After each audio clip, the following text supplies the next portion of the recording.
Hello and welcome again to the class of Indian Polity.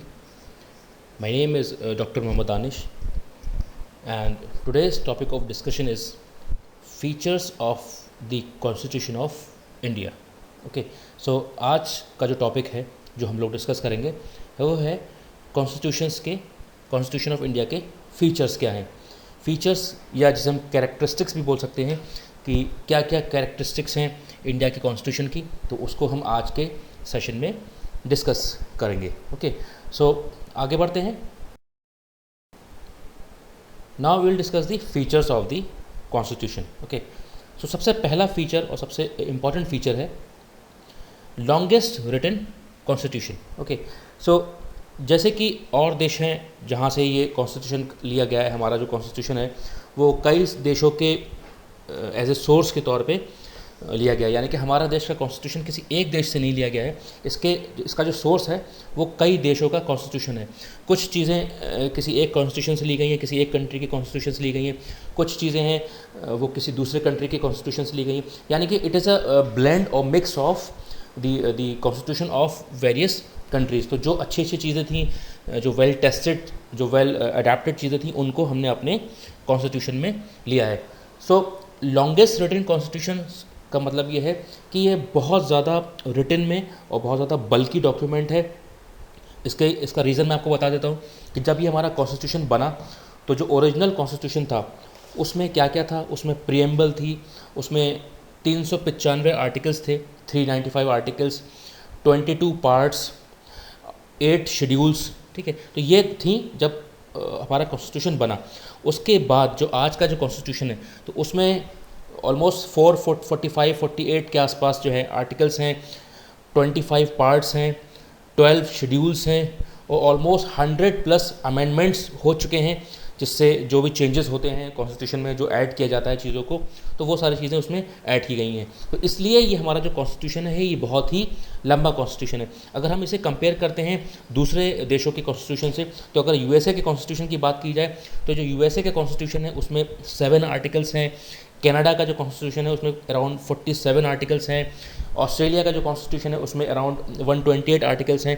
तो अगर हम इस लिहाज से कंपेयर करें तो हमारा जो कॉन्स्टिट्यूशन है वो बहुत ही लंबा और longest written constitution of the world है। अब इसका रीज़न क्या है कि इतना लंबा होने की वजह क्या है?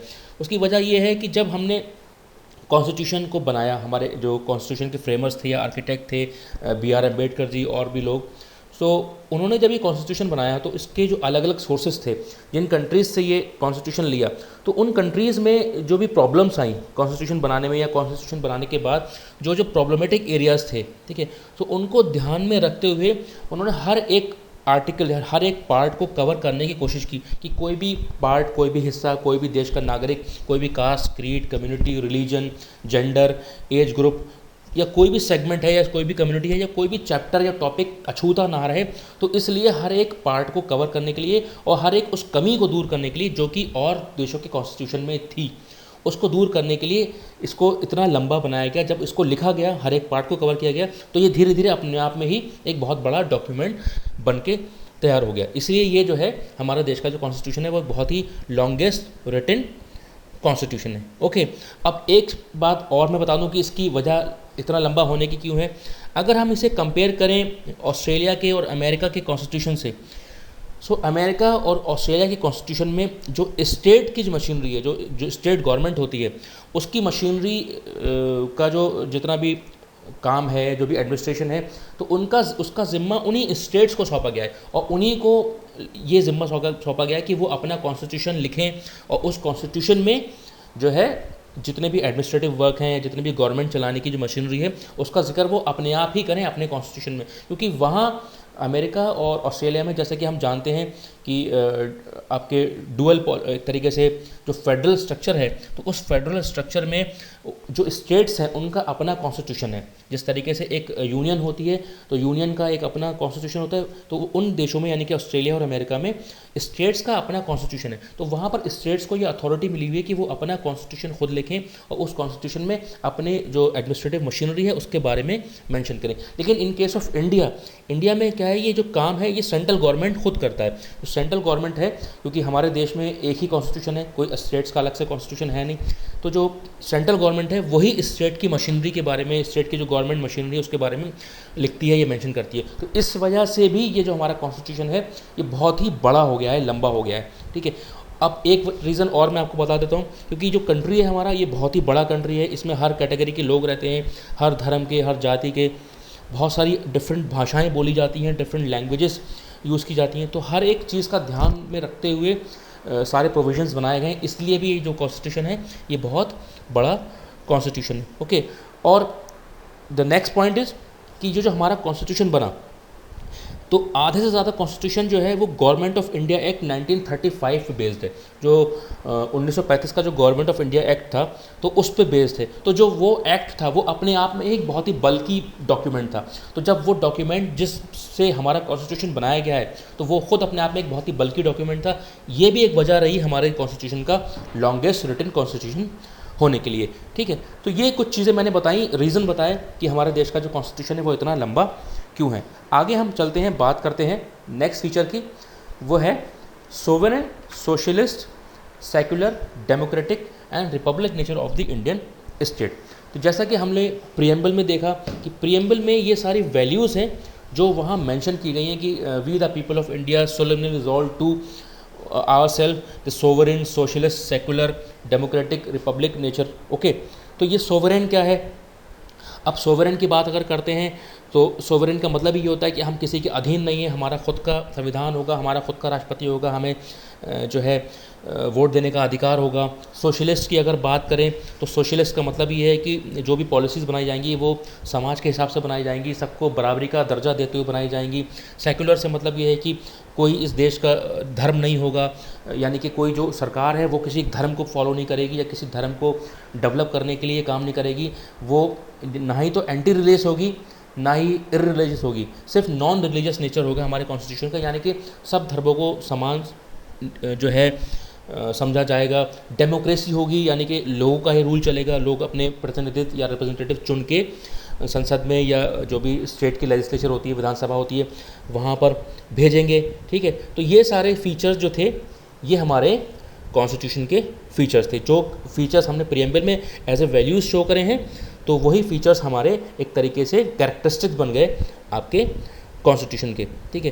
सो इसी तरीके से हम बात करते हैं रिपब्लिक की, तो रिपब्लिक का मतलब ये होता है कि इस देश का एक प्रेसिडेंट होगा और प्रेसिडेंट जो होगा वही हेड ऑफ़ द स्टेट होगा, और कोई भी इस देश का नागरिक प्रेसिडेंट बन सकता है और प्रेसिडेंट होगा वो उस देश का, ठीक है। डायरेक्टली लोग जो उसके MPs हैं जिसे हम चुन के भेजते हैं तो वो उनका चुनाव करेंगे। तो कहीं ना कहीं sovereign, socialist, secular, democratic, Republic ये जो था हमारे इंडियन स्टेट का एक फीचर बन गया। तो ये भी एक फीचर रहा हमारे कॉन्स्टिट्यूशन का। आगे बढ़ते हैं। The unique mix of rigidity and flexibility, यानी कि जो हमारा कॉन्स्टिट्यूशन है ना तो वो रिजिड है, बहुत ही ज़्यादा जैसे हम अड़ियल बोलते हैं कि आप इसमें चेंजेस नहीं कर सकते, और ना ही इतना ज़्यादा फ्लेक्सिबल है कि आप बिल्कुल उसमें जब चाहे चेंज कर लें। तो it's a unique mix of rigidity and flexibility. तो यहाँ रिजिडिटी और फ्लेक्सिबिलिटी से मतलब ये है कि जो भी, जैसे कि अगर हम इसको कंपेयर करें ब्रिटेन के कॉन्स्टिट्यूशन से, तो ब्रिटिश जो कॉन्स्टिट्यूशन है, क्योंकि वो भी एक हमारे कॉन्स्टिट्यूशन का सोर्स है, क्योंकि हमने वहाँ से पार्लियामेंट्री सिस्टम लिया है, जो बाइकैमरल सिस्टम है, जो लोकसभा, राज्यसभा, ये द्विसदन के जो दो जो हाउस का, जो 2 हाउस का जो कॉन्सेप्ट है, अपर हाउस और लोअर हाउस, तो ये जो हमने कॉन्सेप्ट लिया है ये हमने लिया है ब्रिटेन से, बाइकैमरल सिस्टम, ठीक है। तो वहाँ पर क्या होता है, जब वहाँ पर कोई भी कानून बनाना होता है, ठीक है, तो वहाँ पर सिर्फ एक ऑर्डिनरी लॉ मेकिंग प्रोसीजर चलता है कि कोई भी अगर आपको अमेंडमेंट करना है या कोई भी कॉन्स्टिट्यूशन में बदलाव लाना है तो सिंपल एक ऑर्डिनरी लॉ लाया जाएगा जिसके थ्रू कॉन्स्टिट्यूशन में चेंजेस कर दिया जाएगा। तो वहाँ पर बहुत ज़्यादा फ्लेक्सिबिलिटी है, ठीक है। तो इसे हम बोलते हैं फ्लेक्सिबल कॉन्स्टिट्यूशन। अगर हम इसको कंपेयर करें अमेरिका के कॉन्स्टिट्यूशन से, तो अमेरिका का जो कॉन्स्टिट्यूशन है वो रिटन कॉन्स्टिट्यूशन है, तो वहाँ पर अमेंडमेंट करना बहुत ज़्यादा मुश्किल है, और अमेरिका के कॉन्स्टिट्यूशन में जल्दी से अमेंडमेंट करना आसान नहीं है। तो वहाँ का जो कॉन्स्टिट्यूशन है उसे हम बहुत ज़्यादा रिजिड कॉन्स्टिट्यूशन में काउंट करते हैं। तो अगर हम इंडिया के कॉन्स्टिट्यूशन की बात करें तो ना तो इतनी फ्लेक्सिबिलिटी है जितनी ब्रिटेन के कॉन्स्टिट्यूशन में है, और ना ही इतनी रिजिडिटी है जितनी कि अमेरिका के कॉन्स्टिट्यूशन में है। सो हमें जो है हमारा जो कॉन्स्टिट्यूशन है वो एक तरीके का मिक्स है कि जब ज़रूरत पड़ेगी अगर लोगों के भलाई के लिए, लोगों के वेलफेयर के लिए, तो उसमें जो हम चेंजेस करेंगे। और ये चेंज करने की जो पावर दी गई है, ये पार्लियामेंट को दी गई है। जो अमेंडमेंट प्रोसेस होती है, जो आर्टिकल 368 का जिक्र किया गया है, उसके थ्रू जो एक उन्हें जो पावर मिली है कि वो कोई भी अमेंडमेंट करके कोई लॉ बना सकते हैं, लेकिन सब्जेक्ट टू कि वो जो एक्ट है वो कॉन्स्टिट्यूशन के मूल ढांचे से ना टकराए या फंडामेंटल जो बेसिक स्ट्रक्चर है उसको चेंजेस ना करें। अगर वो करता है तो उसमें फिर सुप्रीम कोर्ट का या हाई कोर्ट का जो जुडिशियल रिव्यू की जो पावर है, तो वो उसे रिव्यू करते हैं और फिर उसे वो नल और वाइड कर सकते हैं। तो एक तरीके से देखा जाए फ्लेक्सिबिलिटी भी है और रिजिड भी है, तो दोनों ही कैरेक्टरिस्टिक हैं हमारे इंडिया के कॉन्स्टिट्यूशन में। ओके, तो आगे बढ़ते हैं। अब हम बात करते हैं फंडामेंटल राइट्स। ये भी हमारे कॉन्स्टिट्यूशन का एक बहुत ही इंपॉर्टेंट फीचर है।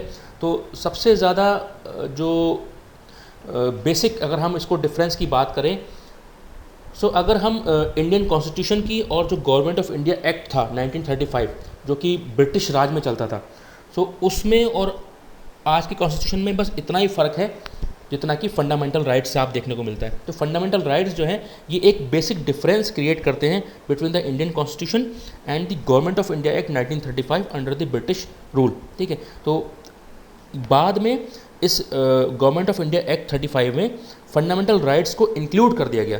ठीक है, जो आज का हमारा जो कॉन्स्टिट्यूशन है तो उसमें फंडामेंटल राइट्स का जिक्र किया गया है और उसके लिए एक सेपरेट पार्ट बनाया गया कॉन्स्टिट्यूशन में। और इसी फंडामेंटल राइट्स को ही हमारे कॉन्स्टिट्यूशन का कंसाइंस किया जाता है। कंसाइंस बोलते हैं कंसाइंस ऑफ द कॉन्स्टिट्यूशन, जो बेसिक थीम है। ठीक है, जो बेसिक आइडिया है।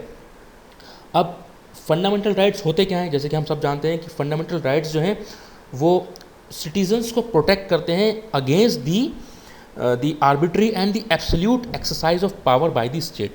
कि जो भी स्टेट है, या स्टेट से मुराद यहाँ पर यह है कि जो गवर्नमेंट है वो कोई भी गवर्नमेंट एक आर्बिट्री और अपनी पावर का ऐसा इस्तेमाल ना करे कि जो भी सिटीजन्स के राइट्स को छीन ले। जो फंडामेंटल राइट्स होते हैं, मूल अधिकार से हम बोलते हैं आपके बोलने का अधिकार, एक्सप्रेशन का अधिकार, धर्म, right to religion, okay, right to minority, right to express, right to move, तो बहुत सारे राइट्स हैं।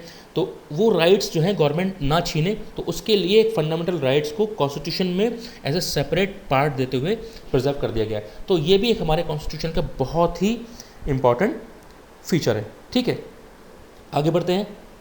फंडामेंटल ड्यूटीज़, तो जिस तरीके से फंडामेंटल राइट्स कॉन्स्टिट्यूशन का फीचर है, उसी तरीके से फंडामेंटल ड्यूटीज़ जो हैं वो भी हमारे कॉन्स्टिट्यूशन का बहुत ही इंपॉर्टेंट फीचर है। फंडामेंटल ड्यूटीज़ जो हैं कोर्ट में एनफोर्सेबल बाय लॉ नहीं है। मतलब कहने का मतलब ये है कि इसको आप कोई कोर्ट में चैलेंज करें और इसको एज ए लॉ बना के, ये एक तरीके से हमारे लिए हमसे एक्सपेक्ट करता है कॉन्स्टिट्यूशन कि हम एक एज ए एक सिविलाइज पर्सन, एक नागरिक के तौर पे, एक सिटीजन ऑफ कंट्री क्या बिहेव करें, क्या हमारा फ़र्ज़ बनता है कि हम जो है क्या क्या करें। तो वो कुछ ड्यूटीज़ हैं जो मेंशन की गई हैं। तो अगर हम इसको थोड़ा सा और एक्सप्लेन करें तो जो एक अमेंडमेंट एक्ट आया था जिसे बोलते हैं 42nd अमेंडमेंट एक्ट 1976, उसके थ्रू एक कोड ऑफ 10 फंडामेंटल ड्यूटीज़ को कॉन्स्टिट्यूशन में लाया गया।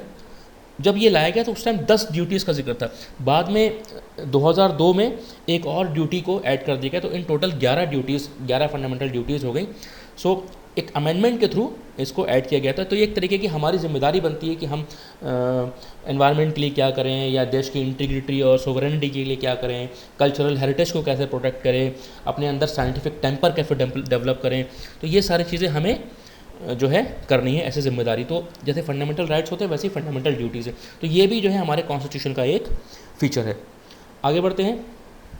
The directive principles of state policy. तो directive principles of state policy, जिसे हम हिंदी में बोलते हैं नीति निर्देशक तत्व। सो ये डायरेक्टिव प्रिंसिपल्स क्या होते हैं? जैसे कि फंडामेंटल राइट्स पढ़े हमने, मूल अधिकार, फंडामेंटल ड्यूटीज़ होती हैं हमारी, उसी तरीके से सरकार की भी कुछ जिम्मेदारी बनती है कि वो देश के विकास के लिए, लोगों के वेलफेयर के लिए, सोसाइटी के वेलफेयर के लिए क्या करे। तो ये कॉन्स्टिट्यूशन उसे एक इंस्ट्रक्शन देता है, गवर्नमेंट को इंस्ट्रक्ट करता है, दिशा निर्देश देता है कि आप क्या क्या करेंगे, आप लोगों की भलाई के लिए क्या करेंगे, लोगों के रोज़गार के लिए क्या करेंगे, उनके हेल्थ के लिए क्या करेंगे, बच्चों के लिए क्या करेंगे, विमेन के लिए क्या करेंगे, और एग्रीकल्चर के लिए क्या करेंगे, एनवायरनमेंट के लिए क्या करेंगे। तो ये कुछ आर्टिकल्स को एक मेंशन करते हुए एक सेपरेट पार्ट बनाया गया कॉन्स्टिट्यूशन में, इसे पार्ट 4 बोलते हैं।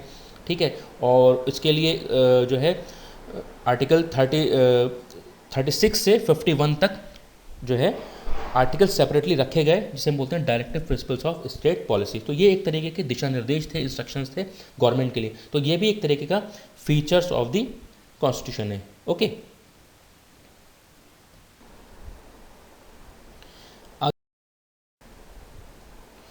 now next feature or the characteristic of our constitution of India is it has an independent judiciary, यानी कि हमारे जो देश की जो न्यायपालिका है, जिसे जुडिशरी बोलते हैं, तो ये स्वतंत्र है, ये किसी के अधीन नहीं है। यानी कि इसे कोई ऐसा नहीं है कि कोई इसे चला रहा है और जितने भी जजेस हैं या वो डिसीज़न जो है अपने हिसाब से नहीं ले रहे हैं, अपनी कंसाइन से, अपनी सोच समझ से सू मोटो डिसीज़न नहीं ले रहे हैं, ये किसी के अधीन है। तो ऐसा हमारे देश का सिस्टम या हमारे कॉन्स्टिट्यूशन का नहीं है। तो हमारे कॉन्स्टिट्यूशन ने एक सेपरेट प्रोविज़न रखा कि हमारे देश की जो जुडिशरी होगी वो इंडिपेंडेंट होगी। तो जिस तरीके से हमारे देश के 3 गवर्नमेंट के ऑर्गन हैं, जिसे हम बोलते हैं एग्जीक्यूटिव, लेजिस्लेचर एंड जुडिशरी। तो एग्जीक्यूटिव और लेजिस्लेचर तो आपस में एम्बेडेड हैं, जुड़े हुए हैं, क्योंकि जो एग्जीक्यूटिव है या जो कार्यपालिका जिसे बोलते हैं, तो वो कहाँ से आती है? वो आपके पार्लियामेंट से ही, लेजिस्लेचर से ही आती है। जो एमपीज चुन के आते हैं वही फिर बाद में एग्जीक्यूटिव का पार्ट बनते हैं as a council of minister, और जो कैबिनेट बनती है जिसका हेड प्राइम मिनिस्टर होता है। ठीक है। सो यहाँ जो जुडिशरी है, ये जुडिशरी बिल्कुल सेपरेट है। ठीक है।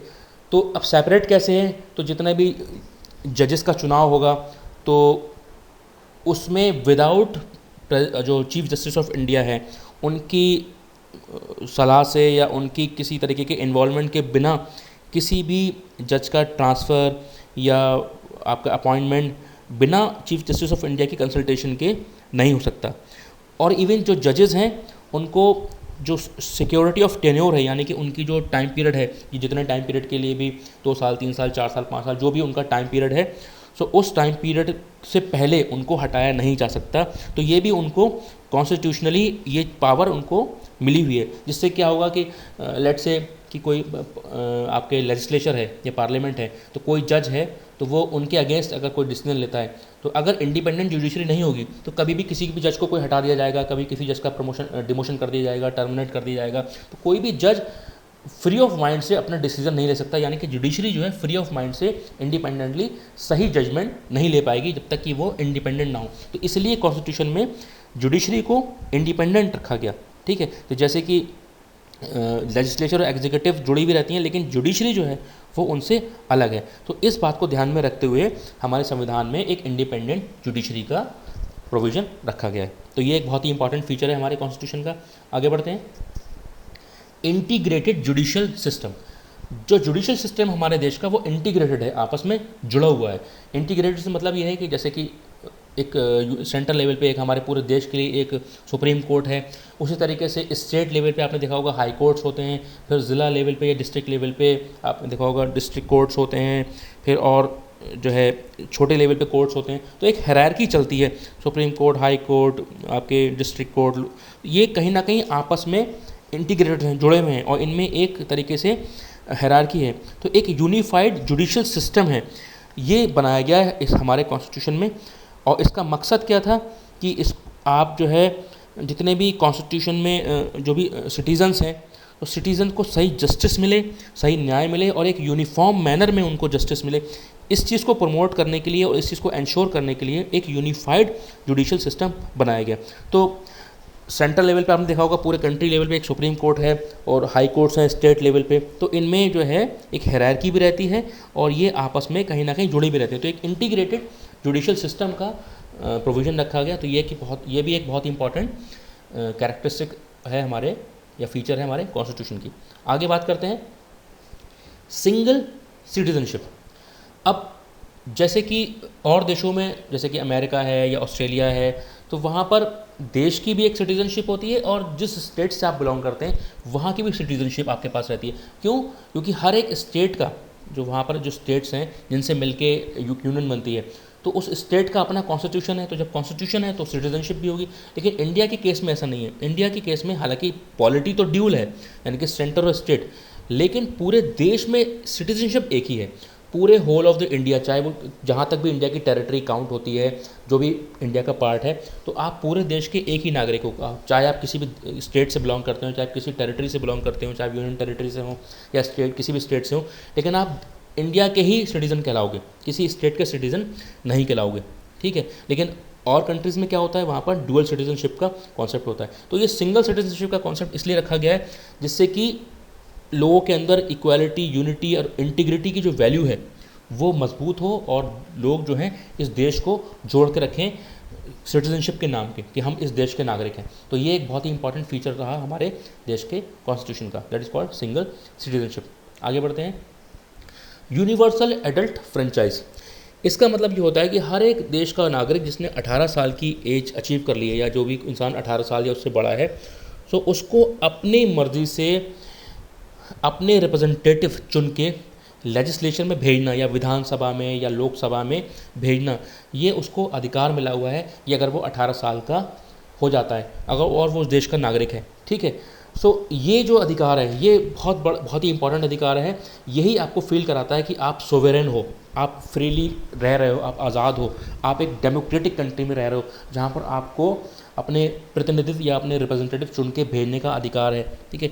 आप एक सोवरेन, डेमोक्रेटिक और रिपब्लिक कंट्री में हो जहाँ पर किसी भी इंसान को उस देश का प्रेसिडेंट बनने का अधिकार है, प्रेसिडेंट बन सकता है और उस देश का प्रेसिडेंट होगा और हम किसी के अधीन काम नहीं कर रहे होंगे। तो ये जो राइट है, ये right of universal adult franchise, ये बहुत ही इंपॉर्टेंट है। यही आपको ये फील कराता है कि आप जो है किसी देश के अधीन नहीं हो, किसी और कंट्री के कॉलोनी में नहीं हो, आप खुद के अपने सोवरेन कंट्री में रह रहे हो। तो ये एक सिटीज़न के लिए बहुत बड़ी चीज़ होती है। तो ये हमारे कॉन्स्टिट्यूशन का एक फीचर है या कैरेक्टरिस्टिक बोल सकते हैं। सो this is about the universal adult franchise. आगे बढ़ते हैं। The federal structure of the government.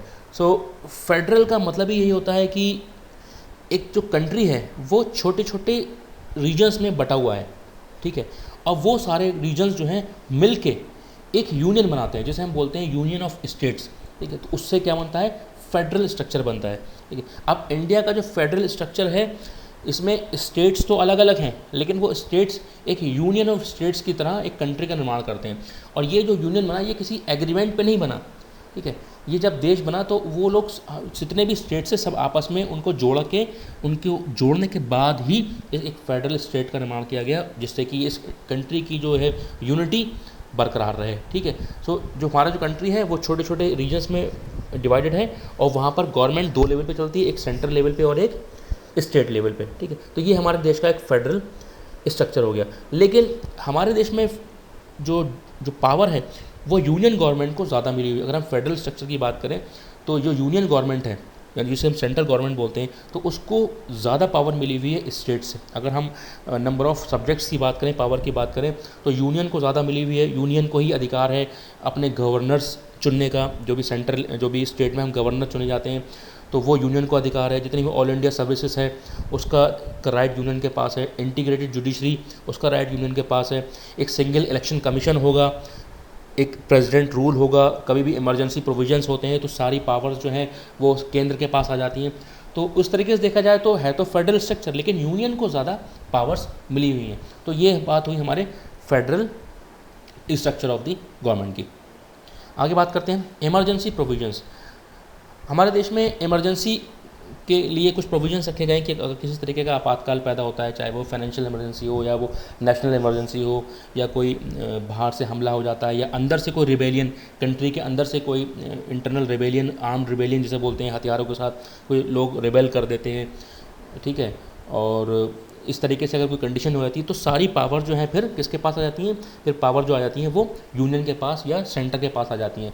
तो उसमें सेंटर या पार्लियामेंट कोई भी लॉ बना के कहीं पर कोई भी चेंजेस कर सकता है, कोई भी अधिकार, सारे अधिकार जो हैं वो किसके अंडर आ जाते हैं, वो पार्लियामेंट के पास आ जाते हैं। तो इस तरीके से देखा जाए तो फिर ये है तो फेडरल, लेकिन फेडरल में फिर ये यूनिटरी फीचर बन जाता है। यूनिटरी का मतलब है कि सारी पावर जो हैं केंद्र के पास हैं। तो इमरजेंसी प्रोविजन में ये बन जाता है हमारा यूनिटरी फीचर, और वैसे जो है हमारा ये क्या बन जाता है, फेडरल नेचर, कि जहाँ पर हर एक स्टेट्स को अपने राइट्स हैं अपने तरीके से सिस्टम को चलाने के। आगे बढ़ते हैं पार्लियामेंट्री फॉर्म ऑफ गवर्नमेंट। तो हमारे देश की जो गवर्नमेंट है वो पार्लियामेंट्री फॉर्म की गवर्नमेंट है। जैसे अमेरिका में चलता है प्रेसिडेंशियल फॉर्म ऑफ गवर्नमेंट, तो हमारे देश ने पार्लियामेंट्री फॉर्म ऑफ गवर्नमेंट को चुना। ठीक है, इसमें पार्लियामेंट होगा, इसके दो हाउस होंगे, अपर हाउस लोअर हाउस, जैसे कि ब्रिटेन में चलता है। बाई कैमरल सिस्टम होगा, जिसमें जो लोअर हाउस है उसमें जो एमपीज़ होंगे वो डायरेक्टली लोगों द्वारा चुन के भेजे जाएंगे, और जो अपर हाउस है उसमें जो मेंबर्स होंगे वो रिजर्व्ड होंगे, वो स्टेट वाइज उसकी सीट्स रिजर्व्ड होंगी कि कितने हर एक स्टेट वाइज उसकी सीट्स होंगी। तो जो पार्लियामेंट की लोकसभा होगी, जिसे हम लोअर हाउस बोलते हैं, उसमें से ही चुन के आपकी जो है एग्जीक्यूटिव चुनी जाएगी, जिसे हम काउंसिल ऑफ मिनिस्टर्स कहते हैं। वहीं उसी में से कैबिनेट बनेगी। यही कैबिनेट जो है सबसे हाईएस्ट डिसीजन मेकिंग बॉडी होती है, जो प्रेसिडेंट को एड एंड एडवाइस देने के लिए होती है। और यही मिनिस्टर्स, इन्हीं में से मिनिस्टर्स बनते हैं, जितने भी मिनिस्टर्स होते हैं, जो ऑफिस बेयरर्स होते हैं। तो सबसे जो हाईएस्ट डिसीजन मेकिंग बॉडी जो है हमारे इंडिया की, वो कैबिनेट है, और उसका हेड करता है उसको प्राइम मिनिस्टर। तो एक्चुअल में जो रियल हेड होता है वो होता है प्राइम मिनिस्टर, क्योंकि वही उस एग्जीक्यूटिव का, उस कैबिनेट का, क्योंकि वही जो है कैबिनेट के मिनिस्टर्स का चुनाव करते हैं सबकी सलाह के साथ। प्रेसिडेंट ऑफ इंडिया जो है वो एक तरीके का टिटुलर हेड है, वो सिर्फ एक रियल हेड नहीं है। जैसे कि अमेरिका में जो प्रेसिडेंशियल फॉर्म ऑफ गवर्नमेंट चलती है, वहाँ पर रियल हेड होता है वहाँ का प्रेसिडेंट, और वहाँ की एग्जीक्यूटिव जो है वो प्रेसिडेंट के साथ अटैच नहीं होती है। एग्जीक्यूटिव्स की जो लेजिस्लेचर है वहाँ की, वो अलग से चुनाव होता है उनका। तो हमारे देश ने पार्लियामेंट्री फॉर्म ऑफ गवर्नमेंट को चुना। तो पार्लियामेंट्री फॉर्म ऑफ गवर्नमेंट में डिसीजन मेकिंग तो थोड़ी सी स्लो होती है, लेकिन स्टेबिलिटी जो गवर्नमेंट है वो बढ़ जाती है। तो हमारे जो कंट्री की कॉन्स्टिट्यूशन है उसने रेस्पॉन्सिबिलिटी से ज़्यादा स्टेबिलिटी को चुना। और अमेरिका में क्या होता है, जब एक प्रेसिडेंट ही जो रियल हेड होता है, तो डिसीजन मेकिंग बहुत जल्दी होती है, वही रेस्पॉन्सिबल होता है, क्योंकि डायरेक्टली ही लोग चुन के प्रेसिडेंट को भेजते हैं। तो हमारे देश ने जो है पार्लियामेंट्री फॉर्म ऑफ गवर्नमेंट को चुना। तो ये एक बहुत ही इंपॉर्टेंट फीचर है हमारे देश के कॉन्स्टिट्यूशन का। आगे बढ़ते हैं। System of local self government, ये भी एक बहुत ही इंपॉर्टेंट फीचर है हमारे देश के कॉन्स्टिट्यूशन का, कि लोकल लेवल पे हमने अधिकार रखे हैं कि गांव के लेवल पे लोग अपने ही तरीके से, अपने तौर तरीके से अपने गांव का एडमिनिस्ट्रेशन करें, वहाँ का जितना भी फंक्शनिंग है वो करें। उसके लिए अलग से कॉन्स्टिट्यूशन में आर्टिकल रखा गया, एक आर्टिकल 40 जो पार्ट 4 में उसको एक अलग से कॉन्स्टिट्यूशनल लेजिटिमेसी मिली, और एक 73rd अमेंडमेंट के थ्रू जो है इंडिया में एक जो है अलग से पार्ट 9 ऐड किया गया, और एक अलग से 11th शेड्यूल का निर्माण किया गया। तो कई बार क्वेश्चन आ जाता है कि 73rd अमेंडमेंट एक्ट 1992 के थ्रू एक पार्ट 9 ऐड किया गया, और एक 11वीं शेड्यूल 11th शेड्यूल ऐड की गई। और इस 9th शेड्यूल के थ्रू इंडिया में 3 तरीके का 3 tier panchayat system consisting of panchayat at village level, intermediate level and district level, यानी कि 3 लेवल पे, विलेज लेवल गांव के लेवल पे, इंटरमीडिएट लेवल पे और डिस्ट्रिक्ट लेवल पे, 3 लेवल पे पंचायत सिस्टम का कॉन्सेप्ट जो है ये लाया गया। ये लाया इसलिए गया कि लोगों का जो है लोकल लेवल पे लोगों का पार्टिसिपेशन रहे एडमिनिस्ट्रेशन में, लोगों की भागीदारी बढ़े, लोगों का जो है जिसे हम बोलते हैं डेमोक्रेटिक डिसेंट्रलाइजेशन, लोग ज़्यादा से ज़्यादा लोग जुड़ें, उनको लगे कि ऐसा ना हो कि हम अपने गांव का एडमिनिस्ट्रेशन नहीं कर पा रहे हैं, कोई और हमारे गांव का एडमिनिस्ट्रेशन कर रहा है। तो इस फील को रखते हुए एक कॉन्सेप्ट लाया गया system of local self government. ये भी बहुत ही इंपॉर्टेंट फीचर है हमारे कॉन्स्टिट्यूशन का। इसी तरीके से एक अमेंडमेंट आया 74th अमेंडमेंट एक्ट, उसमें पार्ट 9A जोड़ा गया और 12th शेड्यूल जोड़ी गई। इसमें ज़िला लेवल पे, जो आपने देखा होगा डिस्ट्रिक्ट लेवल पे चुनाव होते हैं, मेयर होता है, पार्षद होते हैं, जो आप जिसमें बोलते हैं वार्ड मेंबर्स होते हैं, तो वो अपना एक लोकल लेवल पे, डिस्ट्रिक्ट लेवल पे, शहर के लेवल पे अपना एक एडमिनिस्ट्रेशन चलाते हैं। तो उसके लिए एक अलग से पार्ट 9A जोड़ा गया, एक 12th शेड्यूल जोड़ी गई, जिससे कि लोगों को लगे कि हम अपने लेवल पे जो है अपना सिस्टम चला रहे हैं। जैसे नगर पालिका होती है, नगर निगम होता है। तो ये एक बहुत ही इंपॉर्टेंट फीचर है हमारे कॉन्स्टिट्यूशन का, जिसे हम बोलते हैं system of local self government. आगे बढ़ते हैं। Secularism also very important feature of our constitution. Secularism का मतलब मैंने पहले भी डिस्कस किया है कि हमारे देश का कोई धर्म नहीं होगा। हमारा देश जो है वो किसी एक पर्टिकुलर धर्म को, पर्टिकुलर रिलीजन को प्रमोट नहीं करेगा। हर एक इंसान को अपने हिसाब से अपना धर्म चुनने का, उसे प्रोफेस करने का, प्रैक्टिस करने का, प्रोपेगेट करने का अधिकार है। ठीक है, तो किसी पे कोई दबाव नहीं होगा, ना ही गवर्नमेंट जो है किसी एक पर्टिकुलर रिलीजन को प्रमोट करने के लिए लोगों पर टैक्स लगाएगी। तो ये सारी चीज़ें जो थी हमारे कॉन्स्टिट्यूशन का बहुत ही इंपॉर्टेंट फीचर थी। लेकिन ये सेकुलरिज्म जो वर्ड है ये बाद में जोड़ा गया कॉन्स्टिट्यूशन में by the 42nd amendment act, okay, 1976। तो बाद में ये जोड़ा गया, तो ये भी बहुत इंपॉर्टेंट फीचर है। आगे बढ़ते हैं। Special attention to scheduled areas and autonomy to some of the states. कुछ शेड्यूल्ड एरियाज़ थे, जैसे कि आपने देखा होगा जितने भी नॉर्थ ईस्ट के एरियाज़ हैं, ठीक है, या सेंट्रल पार्ट है, तो इनके लिए अलग से एक 5th and 6th schedule constitution में जोड़ा गया, जैसे कि इन एरियाज़ का भी ध्यान रखा जाए, इन एरियाज़ को अलग से स्पेशल अटेंशन दी जाए और इनको स्पेशल ऑटोनॉमी दी जाए कि आप अपने स्टेट्स को अपने तरीके से चलाओ, जो भी मदद होगी वो आपको केंद्र सरकार देगी, सेंटर देगी। तो इसका भी ध्यान रखते हुए कॉन्स्टिट्यूशन में अलग से आर्टिकल्स जोड़े गए। So it is about the special attention to scheduled areas and autonomy to some of the states, ठीक है। So this is about the constitution's features कि आज हमने जो डिस्कस किया बहुत डिटेल में कि हमारे कॉन्स्टिट्यूशन के ये फीचर्स हैं। आई होप अगर आपको ये वीडियो पसंद आई हो तो इसको ज़रूर लाइक करिएगा, शेयर करिएगा और ज़रूर मेरे चैनल को सब्सक्राइब करिएगा, जिससे कि मैं और इस तरीके की डिटेल्ड डिस्कशन आपके साथ करता रहूँ। तो आज के लिए इतना ही। Thank you very much for today session. Thank you.